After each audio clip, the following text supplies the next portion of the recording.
I used to think silence was easier than truth. That pretending was safer than being seen. But that night, standing in my parents' crowded living room, surrounded by the noise of laughter and judgment, I realized silence can bury you alive. The air smelled like roasted duck and old perfume.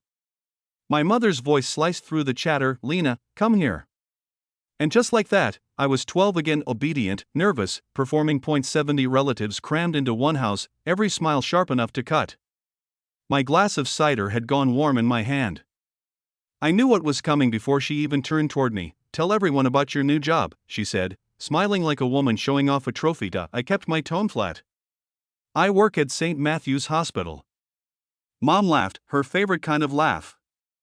The one dipped in sugar and poison. She's being modest. Just answers phones there. But we're proud she's finally working after all that schooling. Every word landed like a slap. Aunt Lydia gave me that pitying smile she'd perfected over decades. "At least it's honest work, dear. Not everyone can be a success like your brother." My brother, Aaron, sauntered over then, polished, smug, smelling of imported whiskey and ego. "Still taking calls at the front desk, sis?" he asked, loud enough for the whole room to hear. "Someone's gotta keep the phones running, right?" I smiled. Didn't correct him. Didn't tell him that the phone that wouldn't stop vibrating in my purse wasn't a front desk call, it was an emergency alert, code black, but I stayed still. Because correcting them meant opening a door I had spent 6 years trying to keep shut. Mom said, turning to my aunt, "We tell people she's in healthcare. It sounds better than receptionist. Though after everything we spent on her education, you'd think she'd amount to more." They all laughed. Aunt Lydia nodded. Aaron raised his glass, and I took another sip of my warm cider. Then my pager buzzed again. Longer this time, code black, presidential trauma, required, chief of neurosurgery. My heart kicked into gear. 20 minutes. That's all I had before irreversible brain damage. "Lena, are you even listening?" Mom snapped. "We're talking about your future." I whispered, "I need to make a call." Aaron rolled his eyes. "See? Always distracted. No focus. That's why she's stuck where she is." I turned away and dialed. "Patel, status." "Chief, we have the President's Chief of Staff en route. Cerebral aneurysm rupture. Secret Service is on site. No one else is cleared." "I'm on my way," I said. "Prep or one?" "CT, anesthesia, neuro on standby. No one touches him until I get there." When I turned back, the room had gone silent. Dozens of faces staring at me like I'd just spoken another language. "Who was that?" Mom asked. "The hospital," I said, slipping on my coat. "Emergency. Christmas Eve overtime?" Aunt Lydia tooted. "That's terrible." "Typical entry-level stuff," Aaron muttered. Then my phone rang again. "Dr. Lin," I answered. Everyone froze. "Dr. Lin," the voice said, "this is Director Hayes. The Secret Service confirmed your clearance. We're locking down the OR. ETA? 14 minutes. Keep the media out, and tell them nothing leaks until I say so." "Yes, Chief." When I hung up, the room was so quiet I could hear the clock ticking over the piano. Mom blinked. "Did that man just call you Chief?" I slipped my arms into my coat. "Yes." "Chief of what?" Aaron asked, his voice cracking with disbelief. I paused at the door. "Neurosurgery." No one said a word. Not even Mom. Then the pager went off again, 3 long pulses. The patient was crashing. "I really have to go," I said. And I left. I don't remember the drive. Just the blur of red lights and sirens echoing in my head. Secret Service cleared the route, and I reached the hospital in 11 minutes flat. "Dr. Lin."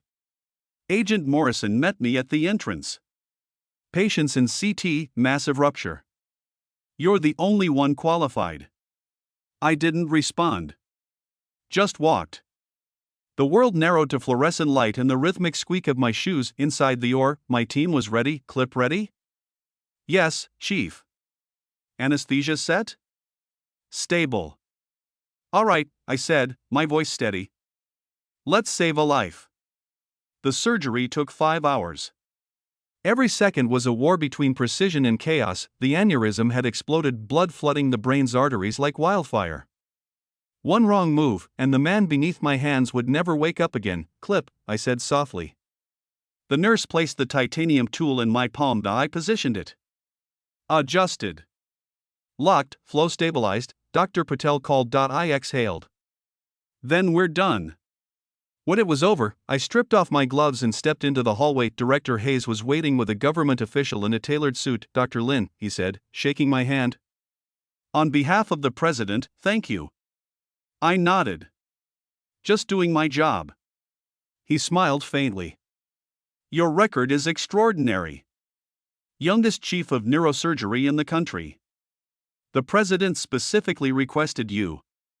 I wanted to feel proud. But all I felt was tired. Bone deep, soul heavy tired. It was nearly 3 a.m. when I finally made it home. My phone had exploded, 43 missed calls, dozens of messages. Mom. Dad. Aaron. Aunt Lydia. I opened one. Mom, Lena, call me. Why is the news saying Dr. Lena Lin saved a government official? That can't be you. Aaron, wait, you're a surgeon? Aunt Lydia, CNN is saying you're one of the top neurosurgeons in the country. Is that true? I turned on the TV, and there it was. My photo. My name. Doctor. Lena Lin, chief of neurosurgery at St. Matthew's Hospital, successfully performed emergency surgery on a senior government official tonight. My mother called again. I answered to Lena, her voice trembled. The news, it says you're a surgeon. Neurosurgeon, I said quietly, but you told us you just worked at the hospital. I do, I said. I just stopped correcting you. Silence. Finally, she whispered, why didn't you tell us? I stared out the window at the city lights, because, I said, you never really wanted to hear it. She didn't respond.